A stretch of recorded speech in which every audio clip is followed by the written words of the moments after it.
everyone, and welcome once again to another episode of So Very Wrong About Games. I'm your co-host, Mark Bigney, and with me, as always, is my loyal co-host, Michael Walker. How you doing, Walker? Always good. I'm very, very glad to hear that. So, this is a board gaming podcast about board games, internationally available. And we'll be talking about the game we reviewed roughly a year ago, the AYURIS, the as-yet-unnamed retrospective intro segment. We are fond of acronyms here at Swag. Yeah. We're going to be talking about the games we played last week. We're going to talk about the news and why it doesn't matter. And that will be one of the briefer segments on this week's episode. And we're going to be talking about our topic, which I proposed in honor of Arkhipov Day, more on that later, and that is Reckoning with War, specifically a discussion and presentation of war in board games. This is something I think a lot about, and Walker very kindly is going to be humoring me by allowing us to discuss this topic. It's a very light and humorous topic. Yes, good for some yucks.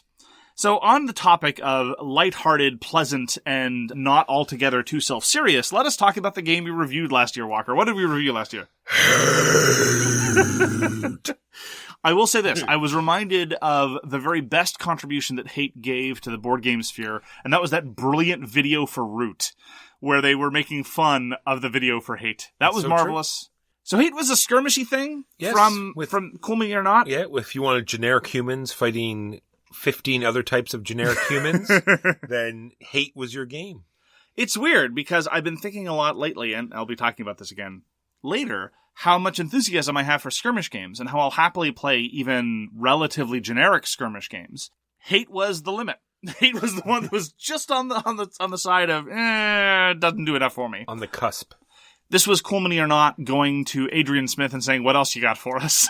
Yeah, but it looked fantastic. Like, the bad things I have to say to be Hate, I can't say anything. The terrain was amazing. I loved the figures, even though, like I said, I just made fun of the fact that they're all humans.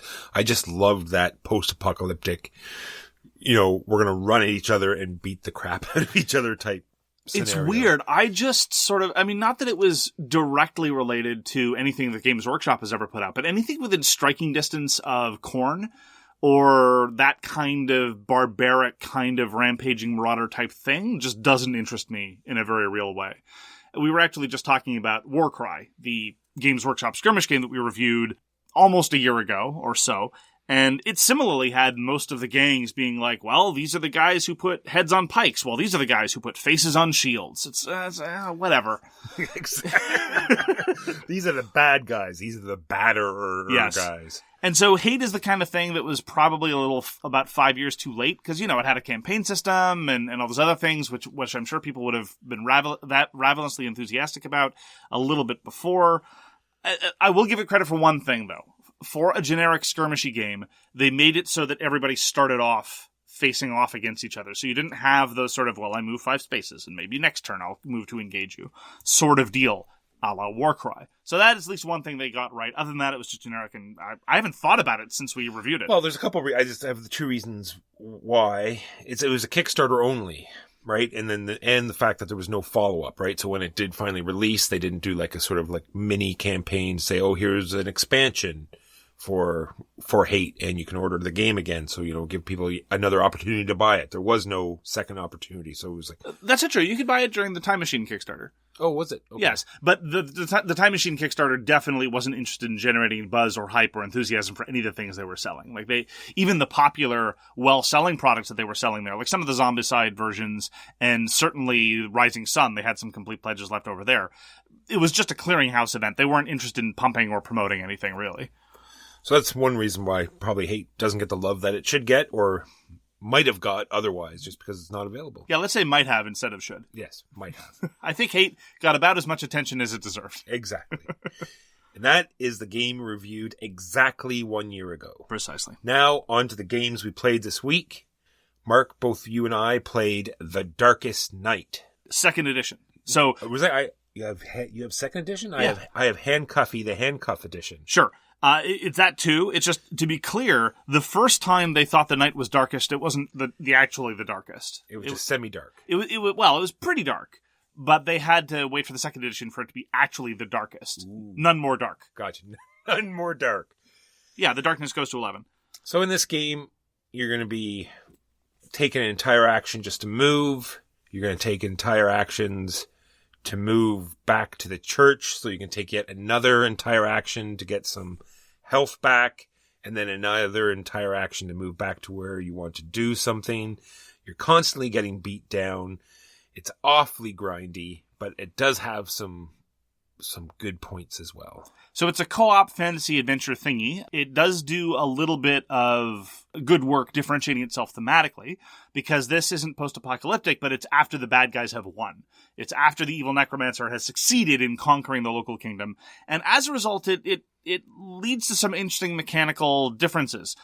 You care about being secret and hidden because you're very much in the minority. You're fighting more or less a guerrilla war. This isn't a coin game by any stretch of the imagination, but you care about secrecy. You care about remaining undetected, and you have to be very, very careful about surgical actions because otherwise you're going to get in serious trouble.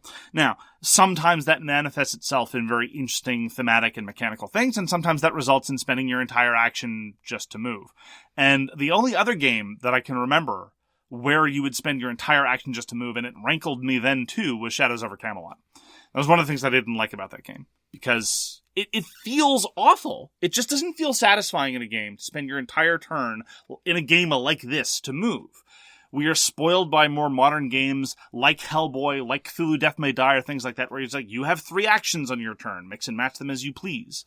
Yeah, and then the fact that you have to move all the way back to the church to get your grace back, which are your hit points / everything that you use to do your special stuff. Yes. And they just don't give it back to you. You actually have to, not only have to take an action to get it back, but then you're rolling dice and you may get it back. The Almighty's not just going to hand it out for free, Walker. I'm just saying, if you got to work for it. If they just made that one change, you go there, you take an action, get your grace back. This is just a very pandemic-y game.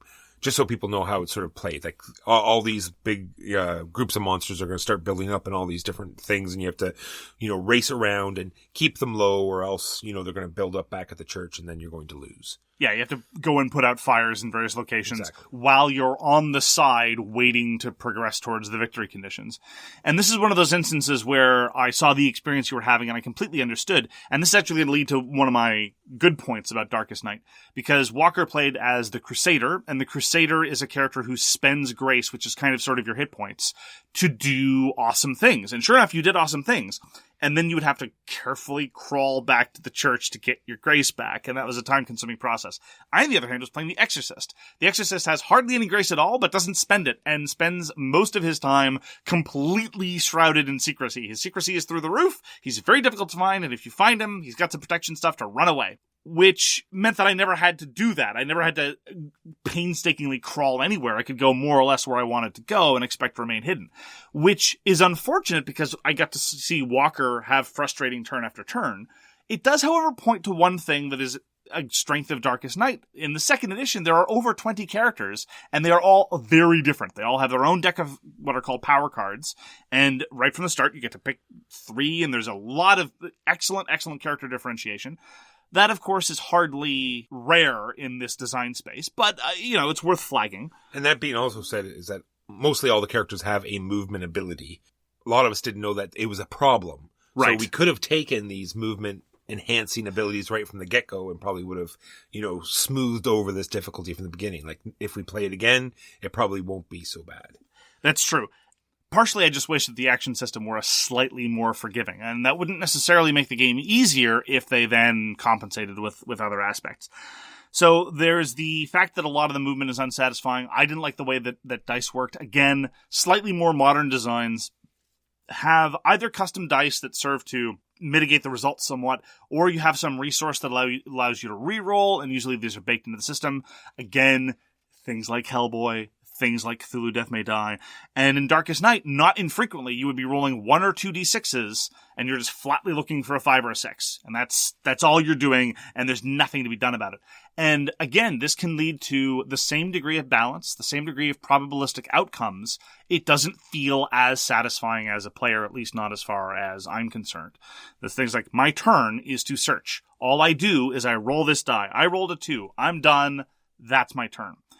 And in a 2 to 3 hour game, which is more or less our experience borne out, that can wear down on you. It starts to feel a little bit grindy. So I liked a lot of aspects of Darkest Night, but at the end of the day, the overall package didn't impress very much. Yeah, it had a very feel of Grail, the other game we were playing, where, you're playing, like you say, you're the B squad, right? Right. All the bad stuff has happened, and you're just sort of trying to pick up the pieces and seeing what you can do to sort of eke out a life with what's left. Yes, and that part was great, and when the gameplay was feeding into that, that was great. But when you're just trekking across country, very much like Tainted Grail, it's not playing to its strengths.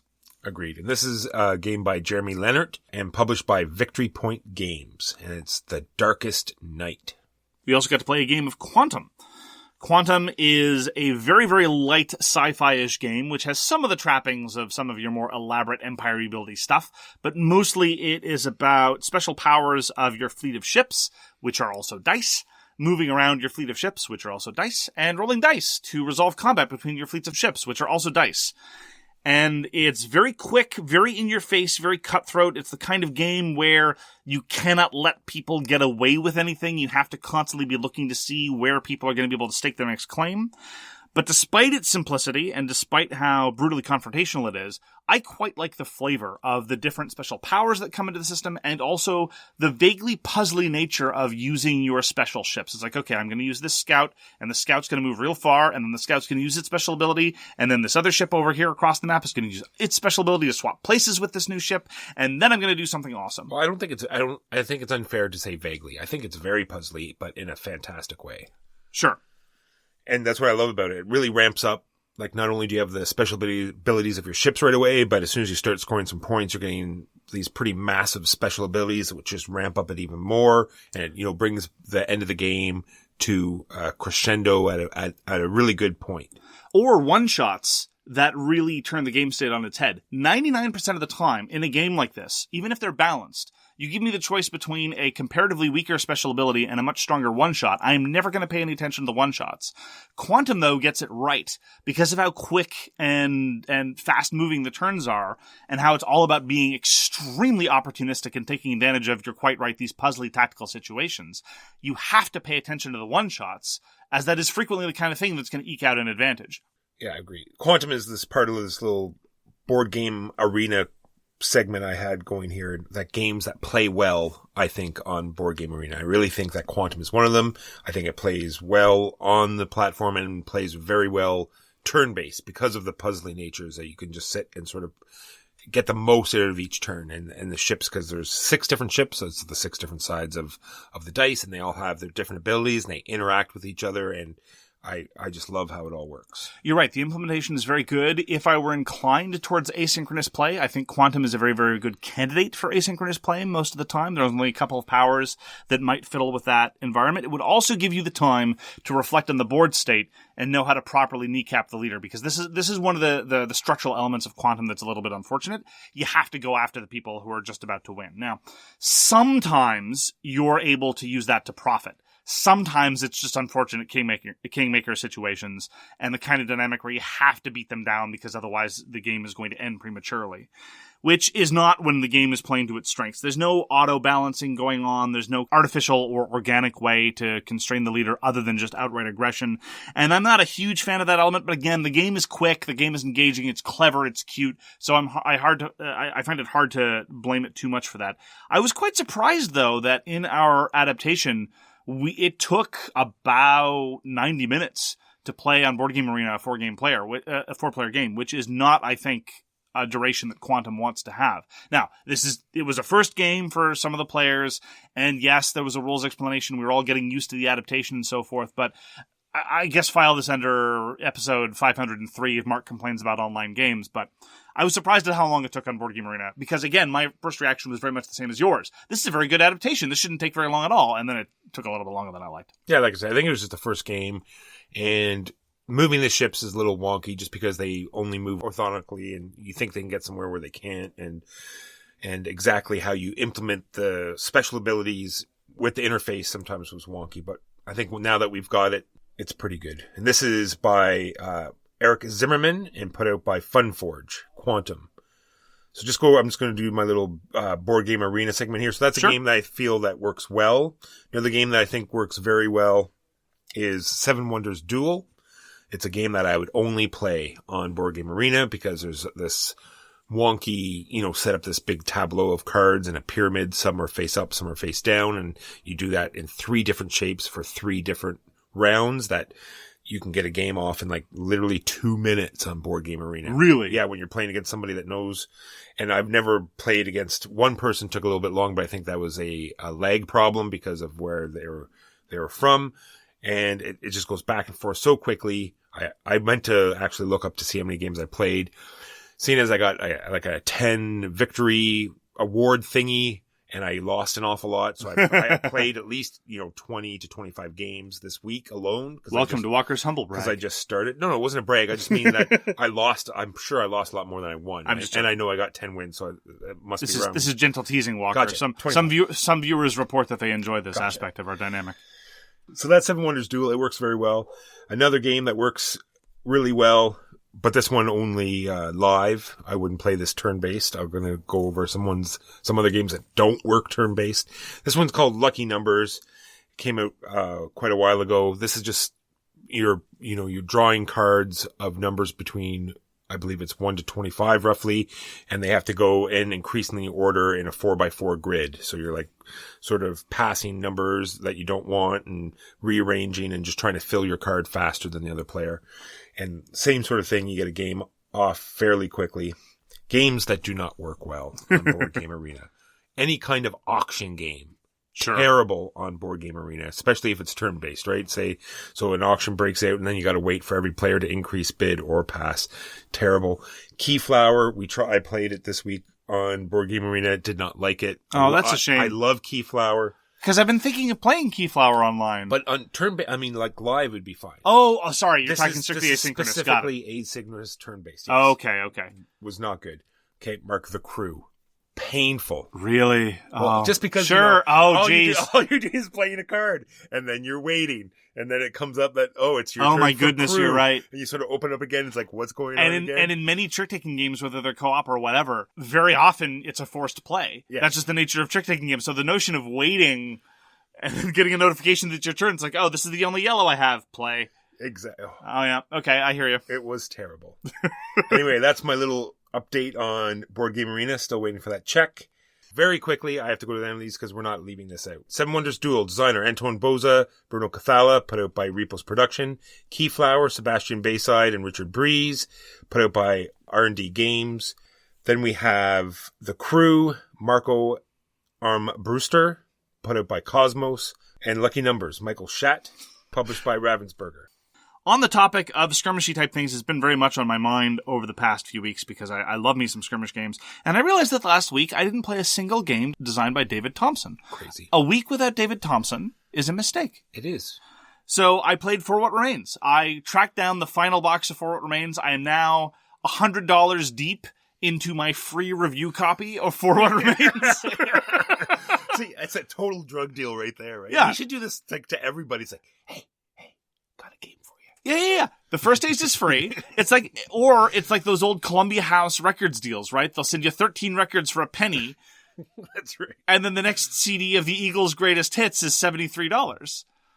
Anyhow, I now have all 3 boxes of For What Remains, which is 6 factions. Honestly, I'm a little bit disappointed that you have to go in that deep to get 6 factions, because 6 factions is, roughly where you're getting at a really good variety of skirmish factions. And the factions in For What Remains are really cool. And I was a little bit hopeful that it was going to do the thing that I always really like in fantasy and sci-fi universes, which is where they exert considerable effort to make them all appear to be the good guys, at least in their eyes. No cartoonishly evil villains, just everyone's trying to do their own thing, and they have consistently expressed values. For what it's worth, the old fantasy universe of Arklash, represented by Cadwallon and Confrontation back in Rackham, they did a brilliant job of this. Even the stereotypically evil undead necromancers, they went into great detail about why they thought they were the good guys, and it was all very plausible and cool. Anyway, turns out that the evil death-looking monsters, they eat babies. So, they're evil death-looking monsters. Wow. Yeah. They double down on that evilness there. I was hopeful that it was going to be this sort of, look, you came into our evil nether dimension and started exploiting our territories, and now we're trapped on Earth. We're just trying to find a way to survive. Maybe they're evil babies? I had not considered that possibility. I will have to ask or find out. Anyway, what did those babies do? Were they asking for it? Maybe they're time travelers and they know in the future what those babies are going to do, and they're cleansing the timeline. So I played more For What Remains, trying out the factions, trying out the scenarios. The AI system remains an utter joy, leading to moments of genuine unpredictability and tactical trade-offs, the likes of which you might encounter against a live opponent. Honestly, for my taste, it's as good solo as it is with another player. And that, I think, is high praise. I'm happy to play with other people, and indeed the activation system kind of comes into its own in that context because units can't activate full throttle every round, whereas the AI can. That's one of the advantages they have, so that aspect of nuance you kind of lose in the solo version. Anyway, having a great time with For What Remains. Now, now the scenarios that they do they link together at all? Do they tell a story? Yes. Or do they, oh really, is it interesting at all? The story is mostly, first these two factions are fighting here, and then these two factions are fighting there, and then these two factions are fighting over here. So there's no branching narrative on the basis of the linked scenarios, and you do get to level up your crew just in a very simple way of now I have access to the veteran version of this unit and now I have access to the elite version of this unit. And the background story of the world is very compelling, but the setup for the individual scenarios is nice, but not exactly what I would call a fully fleshed out narrative. But quite frankly, in the context of a skirmish game, I'm okay with that. You know, comparing it to Hate, just for no particular reason, I don't miss having to manage specific upgrades and remembering that this guy lost an arm a couple battles ago and she over there. Oh, sorry. I said she in the context of Hate. That's a mistake. All dudes all the time in Hate. But in the context of For What Remains, you have a gender diverse cast at least. Yeah, so it's the level of campaign that I'm looking for. It's the level of AI management that I'm looking for. It's just the right level of complexity that I want out of a game of this ilk. Because yes, there's a room in my heart for more complicated skirmish games. More on that in a moment. But For What Remains, especially for solo play, is just perfectly calibrated for what I'm looking for. So I've been seeing it slightly more widely available at a number of retailers. I think DVG has been stepping up their distribution lately because they fulfilled a number of Kickstarters. I think they just got a whole bunch of new printed stuff in, so I am hopeful that more people will get access to For What Remains. You and I put Black Rose Wars back on the table because we had so much fun playing it the first time, and it didn't fail to please again. And even more so this time, I think, anyway, because people knew what they were in for. They knew what to do, how to cycle the spells a bit better, how the range worked and how the rooms sort of comboed with each other and what to do. I think all in all, it was a better play. There were two aspects where I really started to appreciate Black Rose Wars more. I appreciated it on the first play. As I said, this is finally the multiplayer free-for-all that doesn't really have Kingmaker issues, doesn't overstay its welcome, and doesn't make you feel aggrieved. It's like, why are you picking on me? I'm not winning. It's like, well, you were there, and it's time for me to blast your face off. It's like, oh, okay, well, fine. I'll just show up next turn and come back. That was all great. The two things that I really appreciated more was, number one, the tempo considerations, because you kind of pre-program your turn, but it's not in a strict pre-programming way. It's just, you can't cast spell number 2 before you cast spell number 1. That's the strict ordering of it, but nonetheless, you're constantly feeling the pressure to do everything all at once, and you have to make these very careful trade-offs about when you want to do what, knowing that any of your plans could be upset by a trap, a defense card, someone doing something to a room, etc., etc., etc. That part was wonderful. I felt that pressure. The choices were real. It was great. The second thing was you got to see some interesting combos because people were a little bit more familiar with the situation. It's like, okay, well, here's this event card. And one thing that I was able to do a couple times that made everyone very mad, and by the way, you're doing well and playing Black Rose Wars properly when everyone else at the table is very mad. But not seriously mad. Not like, why are you picking on me mad? More like, you've done a terrible thing. Well done. That is, you go take advantage of an event card that everyone was planning to take advantage of later, and then you cast a spell that buries the event card, meaning that it isn't active anymore. That was delightful. And a whole bunch of manipulations and the way that all the spells can mess with anything on the board in a way that doesn't feel overly chaotic. It's just the right level of chaos. I really enjoyed Black Rose Wars. It's not the kind of thing I want to play all the time, but I do appreciate that we now have a little bit more familiarity with the tempo and with the kind of effects that might happen. I was very glad that you were now in a better mindset, understanding what could and could not be stolen from you. That was not meant to be a put down. That was sincere. And I would happily play Black Rose Wars again. Yeah. I like the fact that even though it's done in almost every sort of fantasy campaign-y type game and or video game, that each deck had different ways you could play it. You could see the theme they were going for. Like both times I played, I just go heavy into one deck just because I want to see what cards are in there. I don't want to diversify all over the place and to get a smattering. I want to see. Sure. Anyway, Transmutation, it was all about, going around punching people really hard, Or if you looked at the other cards, it was all about destroying the rooms. It had all this whole thing about, summoning these altars and blowing these altars up and blowing up rooms and doing all sorts of things. So I liked how, and I'm sure all the other decks are much the same, where they have 2 or 3 or, different ways that you can utilize or focus on certain ways to play. In the sort of codex that goes into a little bit more detail about all the spells if you need to, there are little difficulty ratings for the different schools. And I think if I were to introduce the game fresh to new people again, I would give a little bit of a heads up on that, because notionally the more complicated schools of magic, particularly schools of magic like illusion, have a variety of different effects. Illusion has traps that does damage, or effects that manipulate rooms, or defense cards that don't protect you from damage, but instead mess with whoever damaged you in the first place, or a bunch of this, that, and the other. On the other hand, you have things like transmutation, which is slightly more straightforward. And then there's the School of Destruction, which is incredibly straightforward. How would you like to do damage? Would you like to do damage through fire, through lightning, through ice, through a meteor swarm? Cool! That's what the School of Destruction says. Anyway, so final note from me on Black Rose Wars for now. Some games really do a good job of setting an atmosphere where it's hard to take aggression seriously. And if you're going to have a game with lots of aggression, I encourage games to do that. We commented in Eclipse how sometimes, just by virtue of how the map shakes out, you end up in conflicts that seem unnecessary, and it can sometimes trigger the feelings in my little lizard brain that I'm being picked on for no good reason. I don't like when feelings like that happen. I don't like when I feel them. I don't like when someone else feels them at the table.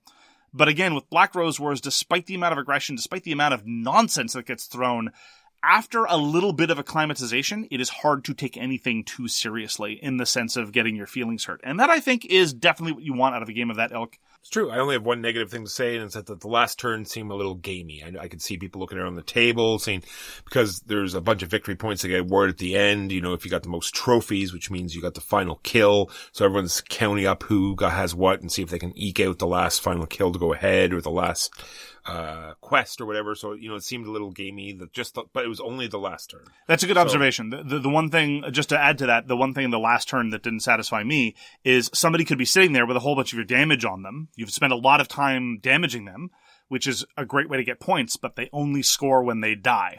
And if you don't game things out in a way that is somewhat alien to your logic the rest of the game, then you might leave some points on the table. And yeah, that kind of gaminess, I think, is not to its strong suit. Yeah, which did, someone sat with, only 1 hit point left. Yes. Which left out a bunch of points of the game. It's true.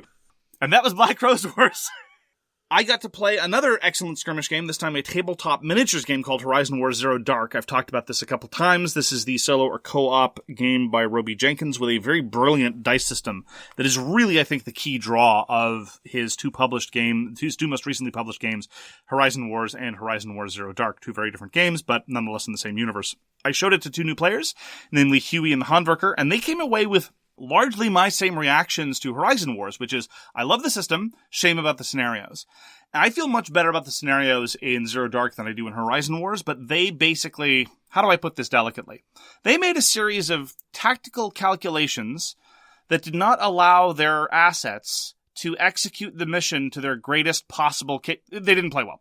They made a number of it was their first time playing, and maybe you should blame me because I was the one who'd untaught them the game. But basically they marched their troops down into the open and then got gunned down. To a large part. And then they got bogged down because then they were wounded, but they were still out in the open. And so then there was a question of, should we go heal these guys? Should we go to cover? And so it kind of stagnated a little bit in that sense. Anyway, I'll take the blame for that. I really should have been guiding them. But again, as we made clear a couple of weeks ago, I always err towards not telling people how to play the game and letting them discover things, even when possibly I should exercise a slightly stronger hand. We were actually playing the first mission from the expansion to Zero Dark called Nemesis, which is a new campaign. Don't worry. I was going to say, if it has Nemesis in it, it's got to be good. I could tell that you were getting sort of a PTSD reaction to the word Nemesis. You're getting a little twitchy in the eyes. I was going to say my eye will stop in a minute. Yeah. This is the first supplement to the miniatures game. It has new co-op missions, a new co-op campaign, a couple of new rules, a couple of new upgrades. And the new rules and upgrades are great. I will agree that the scenario was a little bit weird in that, and this is just one of those things that you sometimes encounter in tabletop miniature wargaming. The way you win the scenario is by subduing an objective in close combat. So far, so good. 2 problems. Number 1, if you kill the person in close combat, you lose the scenario. In fact, if you kill the person at all, you lose the scenario. So that part's fine. You have to be a little bit careful with your explosive weaponry. But if you roll too many successes in the close combat roll that you have to make in order to subdue her, then you lose. And oh, by the way, she is fighting back. And the second part is, the close combat system is kind of by design a little bit weird. Because it's a sci-fi tabletop miniatures game, very much like Infinity for many years. It's like, oh, hand-to-hand combat? Nah, not really a priority, which makes perfect sense. You've got sci-fi troopers with guns. You don't need to go high into detail about this. But the scenario ends, or at least near the end of the scenario, you have to subdue them in hand-to-hand combat, because it's a kind of a cinematic way to resolve the plot elements of having to abscond with this high-value target. Now, in a more stereotypical, more board game or Euro design centric, you might say, well, maybe we don't want that to feed into some of our mechanically weaker elements of the rule set.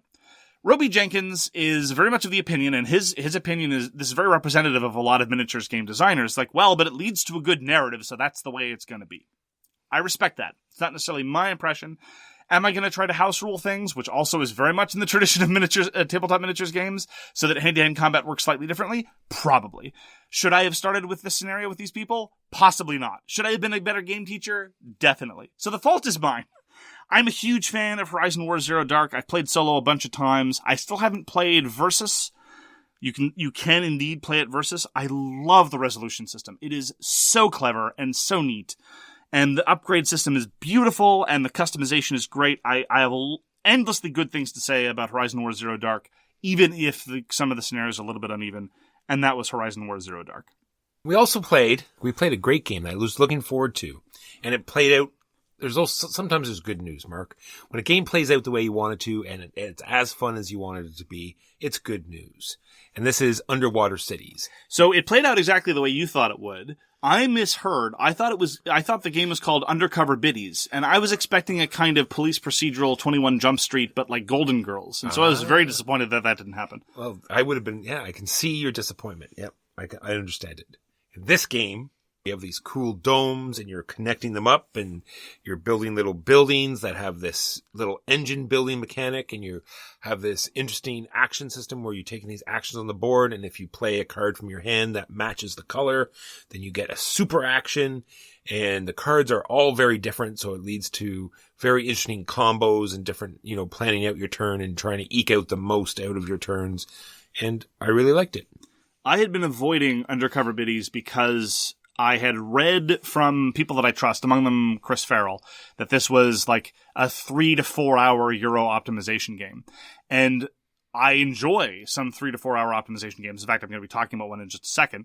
But the bar is so high for that kind of thing, especially when you have 90 to 120 minute things like Splotter games and when Barrage exists and all those other things.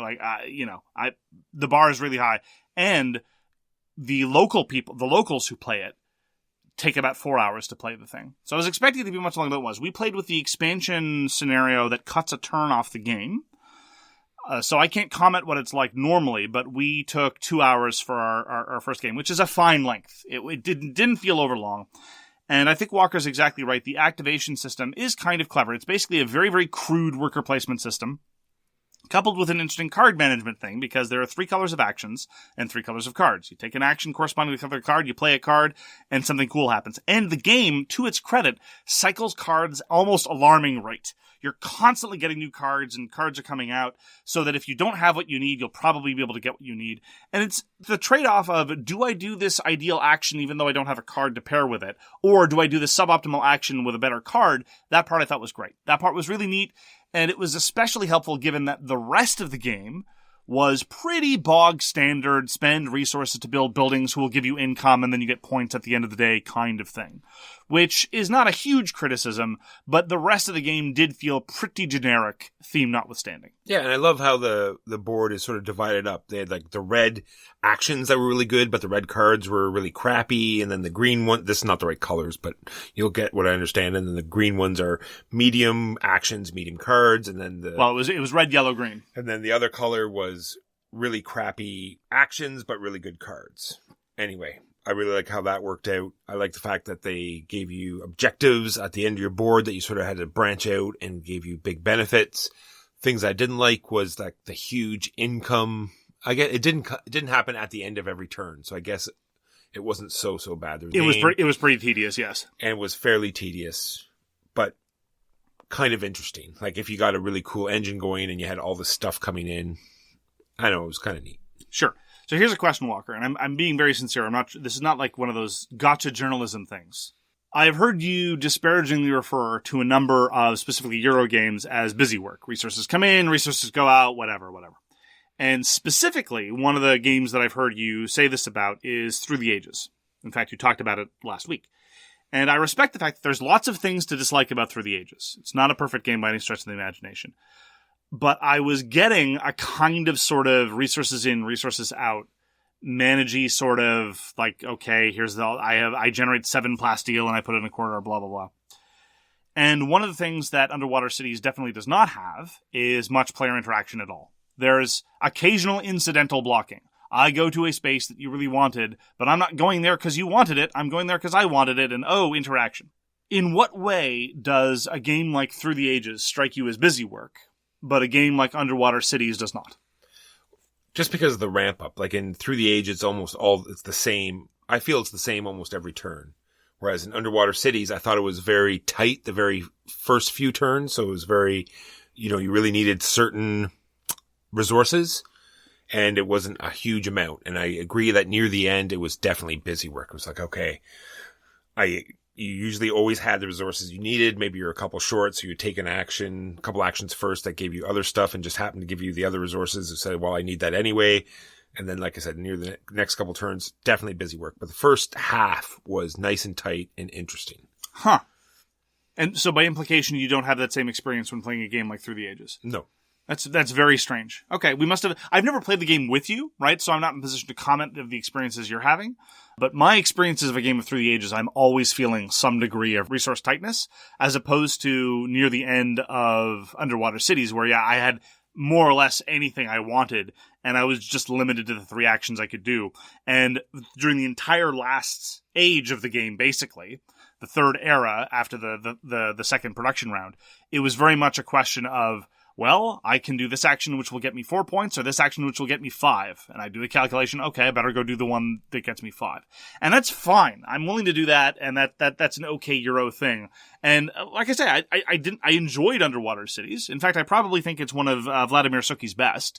But generally speaking, my experience with Vladimir Suki's designs is I like them, they're good, and I'm willing to play them, but after 2 or 3 times, I feel like I'm done with them. Because I've seen them all before, and the 1 or 2 unique tricks that it pulls out is not enough to bear the rest of the sameness and the same of the resource churn and the highly competitive Euro efficiency market. I certainly felt that way about Shipyard, for example. I really enjoyed Shipyard the first time I played it. I thought it was great. Rondels upon rondels upon rondels. Get to race a little boat, and then it was all like, well, 4 points here, 5 points there. Okay, fine. So I would probably play Underwater Cities again, but given that scope and given that I'm probably, perhaps unfairly, assuming that it's going to run out of gas for me in a play or 2, I'm not particularly keen to see it again. And just to finish off the busy work thing, I think with the proper theme, it's not as bad. Like in Through the Ages, it's all just ore, right? Ore does everything, and it's not very thematic, where in Underwater Cities, you have different kinds, and it makes sense that this building does this and this building makes that, and how it works together is a little more thematic than in other games where it's just push these resources because they're resources. I am just now coming to the realization that you and I are very different people. What? Because I could never remember what building generated what. I could barely remember that the labs generated science. Past that, I was all like, well, okay, so the primary resource they develop, I had no problem remembering, but then they develop a secondary resource if they're advanced, and then they develop even more of the secondary resource if there's 2 of them in the same city. These are all truths. And that was Undercover Biddies by Vladimir Suki, published here at least by Rio Grande Games. And now on to the news and why it doesn't exist. So, I wanted to tell you about Finishing Time. It's a great new game by Freeman Freeze, but our copy was missing pieces, so we didn't get to play it. Our copy wasn't finished in time. So a quick aside. Hey, you asked me to do a podcast, Walker. This is your idea. I think I've I've gone many years up to just this past few months without having games with any issues, like buying games, opening them up. Everything's been fine. I think it was way back. How long ago did Warrior Knights come out? Oh my! Right, by Fantasy Flight. That was the last time that I got 2 of one piece, and none of another game issue. So anyway, so this last few months it was Taverns of Tiefenhall. I got a die that had a blank face, and Project Elite came with doubles of one cards and none of another. So. I just now got my replacement mini for Project Elite. One of my minis had one arm. I submitted to take it right after I got the Kickstarter, and just now I got a little package from China. Well, I'm hoping my little package comes soon then with my cards so we can actually try the expansion. That would be great. And oh yes, and come to our Board Game Geek Guild. There's some great conversations going on there. Great people. Love our guild. And we can say that because we do not participate much. Well, that being said, I participate as much as I can. I'm just saying I have lots of games to play, lots of editing and research and just to be clear, work. it's not that I don't like the people of the guild. I read everything that gets posted there. Yes. It's just that I think the guild is better when it is people not our, like, we talk enough on the pod. I certainly talk enough on the podcast. The world doesn't need more of me talking. So I mostly just like reading what other people have to say. Exactly. And all of it is good, in my opinion. So I've only got 2 bits of news, and they're very podcast specific. This is an episode number that is a multiple of 5, and so we're going to talk about the Patreon. I have good news about the Patreon, in addition to the fact that we've been churning out exclusive content on the reg. And I would just like to say, we don't like talking about it, we don't like advertising, but I'm very, very proud of a lot of the stuff we put up there. For the next few weeks, we have a special going. You can now pay for a year in advance. And the reason why we're doing this is because a number of people sign up at the $10 or $20 level, and they want their free game, or they want their rules explanation, or they want to commission the specific video. But the response is always the same. It's like, well, you just joined, you haven't given us any money, so maybe we'll wait a few months. But now you can buy a year in advance, and you'll get 2 months free if you do that. And this is at any pledge level. So please take advantage of this October madness. We think that October is the month of Arkhipov Day, and if President's Day can sell mattresses, we think Arkhipov Day should sell Patreon pledges to podcasts. On that topic, Arkhipov Day. We are now just about a week off from Arkhipov Day on October 27th. It is the 58th anniversary of Vasily Arkhipov saving the entire world, no exaggeration. Please read up on Vasily Arkhipov. He saved your life. He deserves at least that much. And I hope you'll be joining me on the 27th of October, wishing people a happy Arkhipov Day. And then if any of them say, what is Arkhipov Day? You can tell them about this made-up holiday, because all holidays are made up, and Vasily Arkhipov deserves recognition. Anyway, that's all I have to say about that. And that is the news and why it doesn't exist. Now, on to our topic of the week, which is Reckoning with War and Violence, a discussion of what responsibilities designers and players have to respect to modeling war and death. I think about this a lot, probably more than some other people do, and this is partially because it was a professional interest of mine. One of the courses that I taught in university was terrorism, war, and death. We talked about things like pacifism, we talked about things like insurgent movements, we talked about things like just war theory. And I think it's very important to think about what we consume and how we consume it. I think this matters. And if I didn't think this were true, I probably wouldn't be doing a podcast, because if what we consumed as hobbyists didn't matter, I wouldn't feel the need to talk about them. Agreed.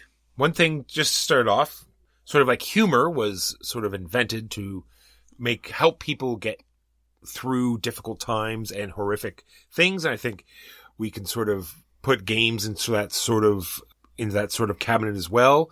Not that it makes light of it, but it just helps people cope with these horrific things and sort of introduces it to them in a light way at first, and sort of, this is what happened, and that sort of thing.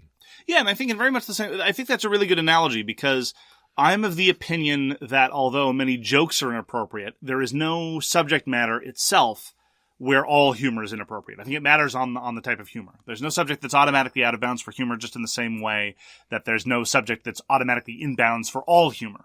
It's very case dependent. And similarly, sometimes the way to cope with the enormity of something is to crack a joke. Sometimes a good way to appreciate the enormity of something is through play, is through the sort of reenactment, the sort of gentle reenactment that we do in the context of gaming. I think that's a very good analogy.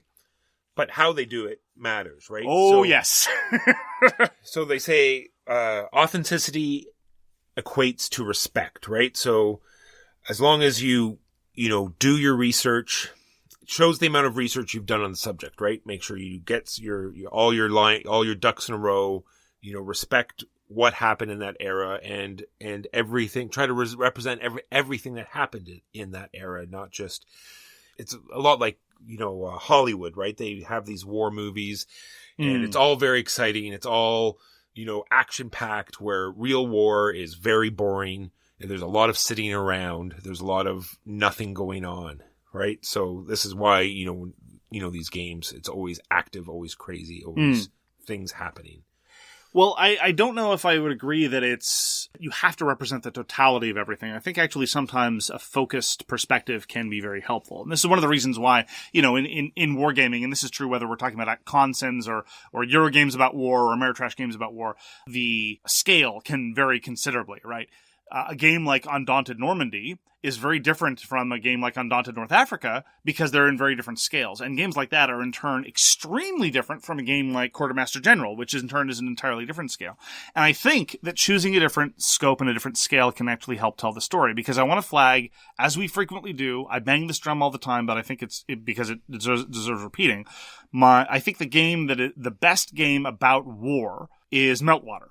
And one of the reasons why it's so good is because despite the fact that it's basically science fiction, it manages to bear down on simultaneously the barbarity and the absurdity, the borderline comic absurdity of certain kinds of armed conflicts, precisely because of its focus. Precisely because you're in a situation where you have to starve these civilians to death because they're not your color.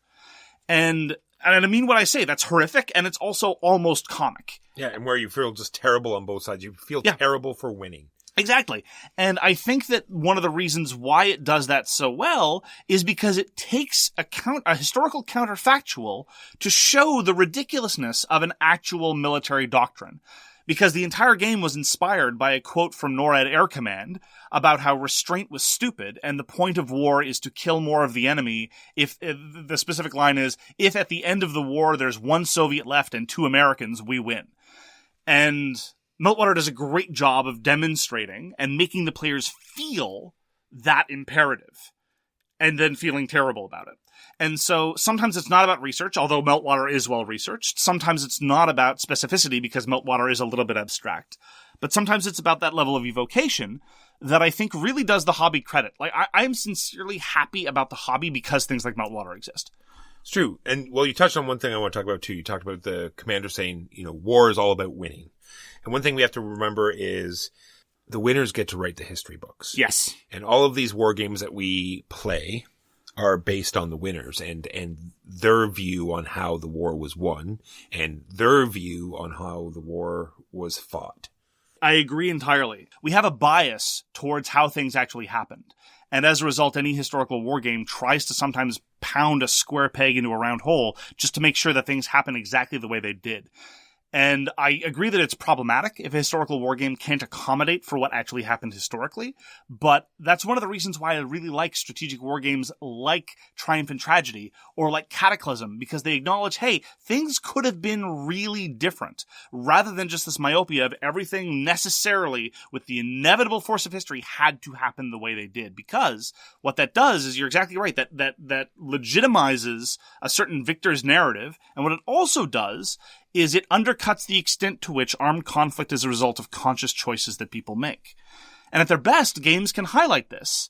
These things are happening, this conflict happens, these deaths, simulated though they may be, are as a result of a choice that I made. And historically, that is true too. And that's one of the things when I was teaching pacifism, not to get on the pacifism soapbox, because this is not about me trying to convince people to be anti-war pacifists. But one of the things in pacifism discourse that's so hard to get people to acknowledge is that the way things happened was not an inevitability. It was not written in stone that all these wars had to happen the way they did. They could have happened in a lot of different ways. And that's one of the reasons why I think war games are really good at articulating some alternative visions of history. Another way to look at why war games are bad is the dehumanization part of it. When they're training soldiers, there's all sorts of dehumanization things going on. In order to get humans to kill other humans, something has to be done, right? You have to show them that they're the enemy and that they're not quite people, and it's okay to kill them because they're going to kill you if they don't. And sometimes, video games and war games might do that to the players as well. You know, you're just used to it. Well, I'm attacking you here and I'm killing all your guys. And not only are the soldiers getting killed, but a lot of these games, they don't really tell you about the horrific toll that it takes on the civilian population and stuff like that. I agree completely, 100%. And a part of that, a corollary of that, is that very often in entertainment, and this is true of all the media that you identified, we tend to focus on the hardware. We tend to focus on things like the guns, the warplanes, tanks. Those things are cool. And even as an anti-war pacifist, I find those things really cool. It's one of the things that I love about Macross, just to broaden it, because even though it's incredibly misogynistic and some of the things in Macross are very hokey, I still defend Macross 7. I will fight you in real life if you... Well, I guess I'm not a very good pacifist now, am I? But I have my limits. Macross 7 is where I draw the line. It juxtaposes this enthusiasm for military technology with characters that are pacifistic and overtly pacifistic. That's one of the things that I really like about it, and that sort of tension is really good. And I agree with you that writing civilians out of the story is one of the things we do in military narratives. And I therefore very much appreciate war games when they take seriously this notion of not just the armed combatants, because we don't want to dehumanize the enemy, as you identified, but also all the non-combatants as well. Another interesting game that did this was there's an old game called Firefight, Urban Conflict in the Iron Age.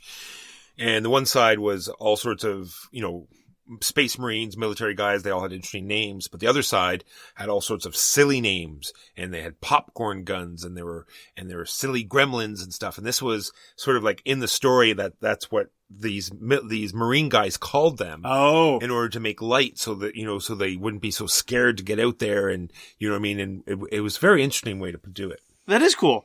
I'm actually very disappointed that more games don't take this seriously. Like, I was very now, admittedly, I haven't played the game. There was a game called Dawn of the Peacemakers, which was nominally about player characters playing a co-op game trying to stop a war. But the way you stop the war, the victory conditions for all the scenarios, aren't about ceasing the fight. It's about making sure that the fight is prolonged as much as possible so as to maximize casualties on both sides so they both get really tired. And that, it really sapped any enthusiasm I had for playing the game. And yes, there are alternate ways to end a scenario, but like things like, also not necessarily that I would approve of these things, but other things like assassinating the military leadership so that the soldiers might disperse. No, that's a loss condition because that's not the way you win. This also emphasizes the importance of good scenario design. I talked about good scenario design in skirmish games, but the thing that I like least about the Commands and Colors games, particularly in terms of how it models warfare, is that all the scenarios' victory conditions are about casualties. You win when you get a certain number of casualties. And I don't like that as an emphasis, both because it's a focus on the morbid, and because it kind of presents war as a race to rack up casualties, which I think does a whole bunch of disservice and warps thinking in a lot of ways. I therefore actually kind of prefer the victory condition in Battle Lore 2nd Edition, which is arguably Commands and Colors game, which is about, you know, this is a strategic objective. You want to hold this strategic objective, which seems a little less bloodthirsty. Which is better than the first edition, was just straight up, you destroyed that unit, you get a victory point. Yeah, exactly. This leads in, the scenario design leads into another, almost my last point, was it's a good teaching mechanism, games, right? If you have the proper scenarios and it's all written out very well, it's a very interesting way to learn what happened in history or what could have happened if this slightly thing was changed, or, you know, what if they had the proper supplies? What if, you know, the reinforcements arrived in time? And it's a very interesting way to either reenact or change history. I agree. I think that you can take it to too much of an extreme. Like, I hear wargamers talk about how much insight they feel they've gotten into a certain historical event just by playing a wargame. I think it's very much in the same way that a good movie can inspire you to do more reading. I think it can be a jumping off point. A lot of these consims, a lot of these wargames, or even something with just enough attention to historical detail, like a Quartermaster General game. It's like, oh, this card refers to the Schlieffen Plan. What was the Schlieffen Plan? It's like, well, let's talk about the Schlieffen Plan. Or you could go read the Wikipedia article on the Schlieffen Plan, which was, you know, again, on the topic of the absurdity of war. The Schlieffen Plan was kind of weird and grimly comic in a sort of horrific way. To sort of tie in a lot of the things that we've been talking about, there's a difference between portrayal and endorsement, right? Well, it's funny. You're just leaning into the same. I have enforcing cover up. It's not really cover up, but I wasn't going to say Well, that a whitewash, yeah. Yeah, whitewash. Yeah. That's what I wasn't going to say that out loud, but that's what I written it, and I was going to just say it in a different way. Enforcing either the designers' way they think history should have played out, or what they think the reasons why this particular side was fighting, or was at war, or did certain things, or why nations did certain things. Yeah, it's one of my key beefs with Labyrinth, The War on Terror. Labyrinth, The War on Terror, again, either because of the view of the designer, Volko Rinke, or just because of the bias that I talked about. Well, it happened this way historically, so therefore this must be the way things happen. Places an undue importance on invading Iraq. There's this notion that, again, and regardless of what you think about the invasion of Iraq, it was not an inevitable thing, and it was not the only thing to be done. There were other things that could have happened. And Labyrinth spends a lot of time in the gameplay elements and in the cards encouraging the invasion of Iraq, which is a strange way to model history, especially having lived through that period. You know, this difference between portrayal and endorsement is shot through in a lot of war games. There was a controversy back in the first publication of Upfront, where the cover was perceived to be glamorizing an SS officer. And that was weird internal decisions as to why the artist decided to do that. But it's one thing to play as the SS. It's one thing to play as the Wehrmacht. And I've done that many a time, and so have you. But there are ways to do it in a respectful, detailed, historically conscious way. And then there are ways to glamorize the Panther and glamorize the Tiger and the Hugo Boss uniforms and things like that. And the difference is often subtle. And fortunately, I haven't encountered many games that are all rah-rah Wehrmacht. I have encountered lots of war gamers who are rah-rah Wehrmacht, and they creep me out. Well, Secret Hitler sort of puts an emphasis on voting Hitler in as the Chancellor. So that's sort of why I sort of always try to veer away from, it was, pacing it like I don't know, we haven't really talked about that at all, where games paced this war theme on a historical war theme on a game when it's unnecessary. Yep. Well, it's weird. Secret Hitler is complicated. I felt much better about Secret Hitler when I was first playing it than a few years on. Primarily because the whole secret aspect rubs me the wrong way.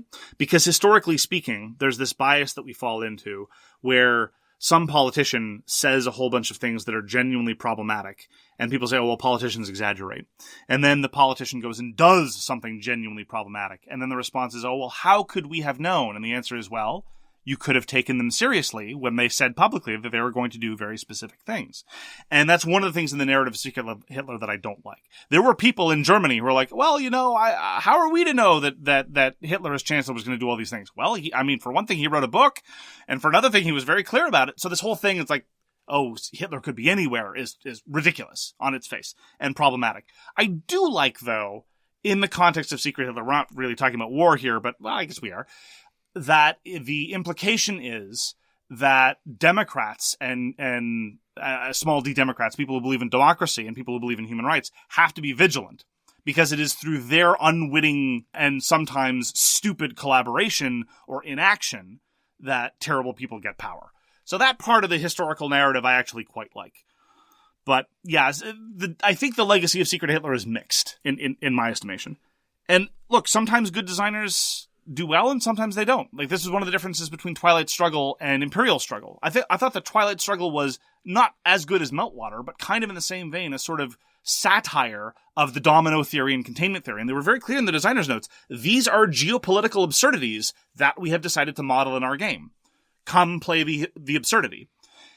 Whereas in Imperial Struggle, they fell victim to the trappings of, the pomp and majesty of these imperial powers who are murdering Indians by the millions, and who do wonderful things and have lovely fine clothes and have marvelous armies who rampage through and disenfranchise indigenous people and appropriate their land. Anyway, and nary a mention of that anywhere in the designer's notes. So, a similar thing, for what it's worth, and then I'll shut up, is happening with respect to John Company. We played John Company, and the second edition of John Company, Cole Worley has shared some of the art on Board Game Geek, and it's contemporaneous political cartoons of the era making fun of the people of John Company. Because even at the time, there were people in the 19th century who knew what was going on in the East Indies was terrible and a bad idea. And so, it's undercutting them, and it's like these people who wield such power are being idiots and monsters. And a lot of people on Board Game Geek show up and say, I prefer the original art. It just seems so much more grand and dignified. And Cole Worley's response is, that's not the point of my game. The point of my game is that you're monsters and you're doing terrible things. And I want to emphasize that in my game with this art that makes fun of you. Again, this difference that Dan Thoreau identified between portrayal and endorsement. You can make play at war. When it starts glamorizing it, when it starts ennobling it, that's where things get dangerous. And I hear this about the Wehrmacht. I hear this about the Confederate Army. I hear this about the Canadian Army. I hear this about armed forces all the time. You fall victim to the pageantry, you ignore all the human toll that's involved, and that's when things get problematic and dangerous. And honestly, that's what fascism is. Fascism is a glorification of violence. And this is just as a final political note, this is why the whole punch a Nazi thing amongst various progressive movements strikes me as the height of stupidity. Because the moment you acknowledge that violence is the way to resolve political discourse, you're not an anti-fascist, you're a fascist. That's a good note to end it on. I do have one question, though, for you, Walker. Sure. We can go into there. I'll start off.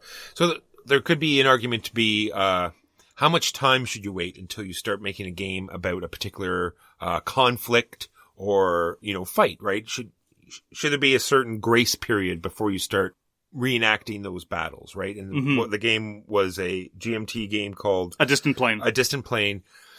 It was about the Afghanistan campaign, yeah. Yeah, and I played it many years ago, and it was very shortly after, and it was definitely still going on at the time, and it's still going on now. It's still going on now, yeah. And this game had actual photographs, like live photographs of soldiers that could have still been there, or and I think it was too real for me, and it made me feel uncomfortable. I see. So it was the reality of it that. Yeah, it's not as though it's like, oh my God, this, I didn't realize this was actually happening. And sure. It was just like, I don't think these people should be, we shouldn't be. Even with their permission? Yeah, but I highly doubt that. Maybe in this particular game they had permission. I highly doubt these Afghan people were saying, hey, we're making a GMT game. Can we use your photo? I don't think that happened. That's an excellent point. No, entirely. You're entirely right. And this is just a blind spot for me. This is just my imperial racist assumption. It's like, well, I know that in the case of wargame design, they often get the soldiers' permission. But did they get the permission of all the Afghans that happen to be in the side? Probably not. That's an excellent point. And it's the same with all the World War II movies you've seen. They do, group shots of soldiers or trenches or sometimes atrocities that happen. And the families of these people haven't given permission for these photos to be in the game or any of this stuff. And sometimes it's problematic and only if it's unnecessary, then these pictures shouldn't be in there. That's why I'm always for cartoonish depictions but as long as they're human, I'm increasingly getting weary of these, pigs in, World War I garb, or we've seen it before. Even in Secret Hitler, they do the same sort of thing. They have lizards and sort of that. And I'm not comfortable with that either. Yeah, it's complicated, right? Because in the case of Secret Hitler, it was an attempt to satirize and mock. In the context of that Kickstarter game we talked about, Pigs of War, I agree with you. I didn't mention it at the time, but upon reflection, when preparing for this topic, I'm like, I'm not sure I'm cool with recasting World War I as, a porcine conflict. Like, that just seems to be unnecessarily flip and unnecessarily insulting to the men and women who died in the conflict. So, it's very common. Like, there's many games that do this. Yeah. I think there's a balance to be struck. Because I agree with you that there are problems with respect to depictions of real people, but the more cartoony you make it, that might seem to encourage a certain kind of dissociation of the violence to too high a degree, right? It's a balance. I shouldn't have said cartoon. I should have said like either animated or hand-drawn, I guess, is what I really meant. That seems reasonable. There is one game that I do play and I do enjoy, despite the fact that it is about things that I often think are terrible, and it does have pictures of actual soldiers, and that is Warfighter. But the soldiers here particularly are credited. It says this is this particular person. They've given their permission, because a lot of people in the armed services, play games like this. We know a couple. Agreed. It's not uncommon. And when it comes to an individual signing away their own rights, I'm certainly not in a position to say, well, you shouldn't be doing that. And it's their own decisions to make. But I agree with you. The graphic depictions of these acts is a huge, huge problem. And I think that going on too extreme on either end, either photorealistic or too cartoonish, can be a serious problem. So I'm of two minds on that. Thank you very much for that insight. I never thought about it in those terms. That was a good discussion, Mark. Well, let's not pat ourselves on the back too hard there, Walker. No, I don't mean it that way. I just meant it was good to bring up is what I meant. Oh, okay. I'm glad you thought so. I was very interested to hear your thoughts. So that's going to do it for this week. Thank you very much for joining us for So Very Wrong About Games. If you'd like to get in touch with us, you can reach Walker via his email, justrolledadice@gmail.com. You can reach me, Mark Bigney, on Twitter @TheGamesYouLike.